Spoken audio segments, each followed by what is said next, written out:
আজকের ভিডিওতে আমরা কথা বলবো উচ্চ রক্তচাপ নিয়ে, যাকে বলা হয় হাই ব্লাড প্রেশার। এটা কিভাবে কমানো যায়, লক্ষণ কী আর ঘরোয়া উপায় কি করা যায়, সবই জানব। কিন্তু প্রথমেই একটা গুরুত্বপূর্ণ কথা, এই ভিডিও শুধুমাত্র সাধারণ তথ্য দেওয়ার জন্য। উচ্চ রক্তচাপ একটা সিরিয়াস সমস্যা। অবশ্যই ডাক্তারের সাথে কথা বলুন, নিয়মিত চেক আপ করান। এটা কোনো চিকিৎসা পরামর্শ বা ওষুধের বিকল্প নয়। চলুন শুরু করি।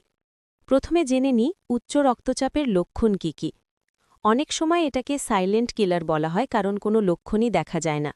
তবে রক্তচাপ খুব বেশি হয়ে গেলে দেখা যেতে পারে মাথা ব্যথা, মাথা ঘোরা, শ্বাসকষ্ট, বুকে ব্যথা, নাক দিয়ে রক্ত পড়া, চোখে ঝাপসা দেখা বা খুব ক্লান্তি লাগা।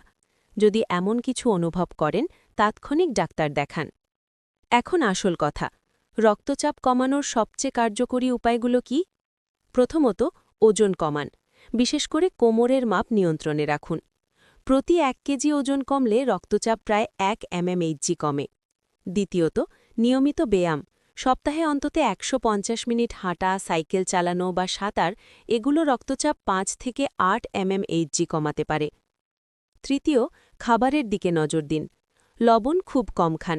দিনে 1500 থেকে 2300 মিলিগ্রামের বেশি নয়। প্রক্রিয়াজাত খাবার, চিপস, ফাস্ট ফুড এড়িয়ে চলুন।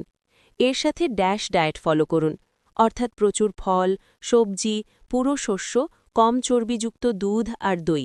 পটাশিয়াম বেশি খান।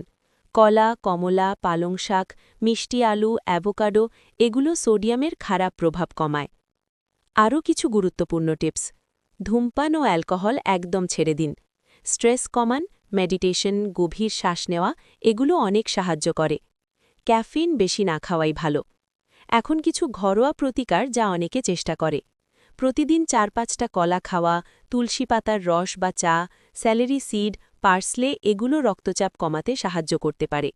লেবুর পানি বা অ্যাপল সাইডার ভিনেগার মিশিয়ে পানি খাওয়া কিছু লোকের কাজ করে, তবে এগুলো একা ভরসা করবেন না। সারাংশে বলি, এই ছোট ছোট পরিবর্তনগুলো 2-3 মাস ধরে করলে অনেকের রক্তচাপ ভালোভাবে নিয়ন্ত্রণে আসে। কিন্তু যদি না কমে, তাহলে অবশ্যই ডাক্তারের কাছে যান এবং ওষুধ নিন। পরের ভিডিওতে দেখা হবে। সুস্থ থাকুন, ভালো থাকুন। ধন্যবাদ।